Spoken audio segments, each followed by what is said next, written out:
ఏపీలో టీడీపీ హింసాకాండ ఆగటం లేదు. వైఎస్ఆర్సీపీ కార్యకర్తలను వారి ఇళ్లనే టార్గెట్ చేసుకుని చేస్తున్న దాడులు రోజు రోజుకు పెరుగుతున్నాయి. తాజాగా చిత్తూరులో టీడీపీ శ్రేణులు రెచ్చిపోయారు. వైఎస్ఆర్సీపీ కార్యకర్త రాజుపై కర్రలతో విచక్షణారహితంగా దాడి చేశారు. దాడికి పాల్పడిన వారిలో చిత్తూరు ఎమ్మెల్యే గురజాల జగన్మోహన్ తమ్ముడు జీవన్, ఆయన అనుచరులు ఉన్నారు.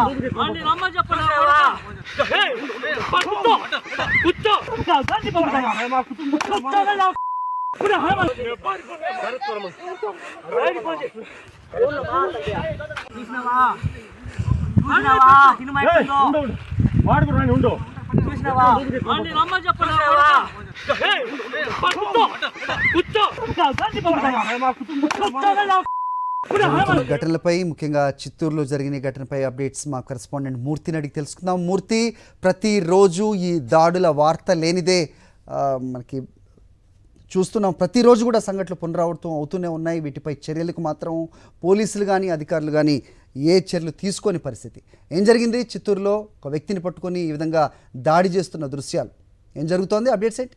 హరి, వైఎస్ఆర్ కాంగ్రెస్ పార్టీ ఓటమి తర్వాత ఉమ్మడి చిత్తూరు జిల్లాలో దాడుల పరంపర అనేది కొనసాగుతూనే ఉంది. అది శ్రీకాళహస్తి నియోజకవర్గం నుంచి మొదలు పెడితే చివర ఉన్నటువంటి రాష్ట్ర ముఖ్యమంత్రి ప్రాతినిధ్యం వహిస్తున్నటువంటి కుప్పం నియోజకవర్గం వరకు కూడా ఈ యొక్క దాడులు కొనసాగింపు ఎక్కడా కూడా ఆగడం లేదు. ప్రధానంగా ఈరోజు చిత్తూరు జిల్లా head quarter Chittoor MLA Gurajala Jaganmohan తమ్ముడు జీవన్ రాజు అనేటువంటి వైఎస్ఆర్ కాంగ్రెస్ పార్టీకి సంబంధించినటువంటి కార్యకర్త పైన అతని అనుచరులు దాడి చేశారు. అతి దారుణంగా ఒక వ్యక్తిపైని టార్గెట్గా చేసుకుని ఎన్నికల ఫలితాల తర్వాత వైఎస్ఆర్ కాంగ్రెస్ పార్టీ శ్రేణులపైన దాడులు కొనసాగిస్తున్నారు. హేమ జ్ఞాన అనేటువంటి యొక్క వైఎస్ఆర్ కాంగ్రెస్ పార్టీకి సంబంధించినటువంటి రాజును దాడి చేసి కొట్టడం జరిగింది. ఈ యొక్క ఘటన సోషల్ మీడియాలో ఇప్పుడు వైరల్గా మారాయి. ప్రధానంగా చిత్తూరు ఎమ్మెల్యే గురజాల జగన్మోహన్ తమ్ముడు జీవన్ అనుచరులే యొక్క దాడికి యత్నించినట్టుగా ప్రాథమికంగా సమాచారం ఉంది. ఘటనకు సంబంధించి పోలీసులకు కూడా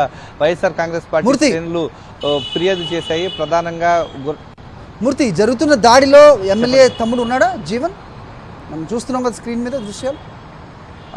జీవన్ ఏదైతే గురజాల జగన్మోహన్ చిత్తూరు ఎమ్మెల్యే గురజాల జగన్మోహన్ సోదరుడు జీవన్ ఇచ్చినటువంటి జీవన్ అతని అనుచరులు చేసినటువంటి దాడిగానే ప్రత్యేకంగా చెప్పొచ్చు. అతని ఆదేశాల మేరకే జీవన్ ఆదేశాల మేరకే ఈ యొక్క రాజు పైన వైఎస్ఆర్ కాంగ్రెస్ పార్టీకి సంబంధించినటువంటి రాజు అనేటువంటి కార్యకర్త పైన దాడి చేశారు. ప్రధానంగా ఈ ఘటనకు సంబంధించి హేమ జ్ఞాన వినోద్ అనేటువంటి ముగ్గురు టీడీపీకి సంబంధించినటువంటి నాయకులు ఈ యొక్క రాజు అనేటువంటి కార్యకర్త పైన దాడి చేశారు. ఈ ఘటనకు సంబంధించి పోలీసులు కూడా ఫిర్యాదు చేశారు.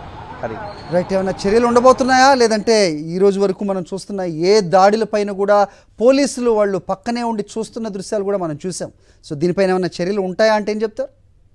ఖచ్చితంగా ఈ యొక్క దాడులకు సంబంధించి ఖచ్చితంగా పోలీసులు ఎటువంటి చర్యలు కూడా చేపట్టడం లేదనేది గడిచినటువంటి ఒక వారం రోజులుగా జరిగినటువంటి ఘటనకు సంబంధించి మనం చూడొచ్చు. ప్రధానంగా ఈ యొక్క కుప్పంలో చూడొచ్చు. నిన్న రాత్రి ఏదైతే శాంతిపురం మండలం నడింపల్లిలో ఏదైతే వైఎస్ఆర్ కాంగ్రెస్ పార్టీ పాలనలో నిర్మించినటువంటి పిహెచ్సికి సంబంధించి శిలాఫలకాన్ని ధ్వంసం చేశారు. అది మర్చిపోకముందే చిత్తూరులో ఈరోజు జరిగినటువంటి వెలుగు చూసినటువంటి ఘటన మనం చూడొచ్చు. ఏదైతే రాజు పైన అతి దారుణంగా భౌతికంగా దాడి చేశారు. ఈ ఘటనకు సంబంధించి పోలీసులకు ఫిర్యాదు చేశారు.